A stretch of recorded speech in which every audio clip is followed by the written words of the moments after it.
आपण पाहत आहात सत्याची बाजू मांडणारं हक्काचं न्यूज चॅनल M24 तास।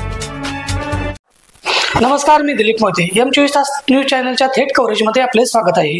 आज देशभरात घराघरात भक्तिमय वातावरणात ज्येष्ठा गौरीचे विसर्जन होत आहे। आज 2 सप्टेंबर रोजी सकाळपासूनच घरात पूजा आणि आरतीची सुरुवात झाली आहे। श्रद्धा आणि भावनेने गौराईला निरोप दिला जात आहे। सकाळी लवकर उठून कुटुंबातील महिला आणि सदस्य गौराईला दही भात पंचपक्वानांचा नैवेद्य अर्पण करत आहेत। विसर्जनाची तयारी सुरू झाली असून ठिकठिकाणी नदी तलावावर घरगुती गणपती गौराईचे विसर्जन शांततेत आणि पारंपरिक पद्धतीने होत आहे। ही सर्व दृश्य लाईव्ह पाहण्यासाठी थेट आपण नदीवर जाऊ। आज वाळवा तालुक्यासह महाराष्ट्रातील मराठी संस्कृतीत घरगुती गणपती आणि गौराईचे विसर्जन मोठ्या भक्तिभावाने पार पडत आहे। या सणाच्या काळात कित्येक वर्षांनी प्रथमच गौराईचे 5व्या दिवशी आगमन झाले होते आणि आता तिला निरोप देण्याचा हा खास पर्व आहे।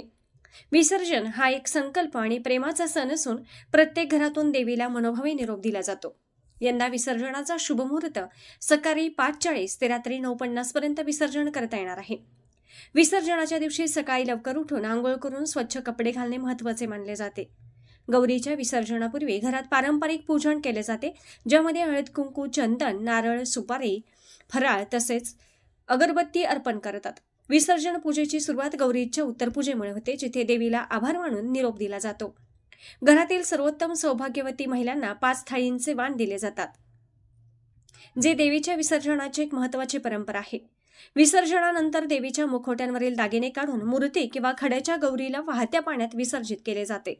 विसर्जनाच्या नंतर त्यातली थोडी माती घरात ठेवली जाते, जी समृद्धी व सौख्याचे प्रतीक मानली जाते।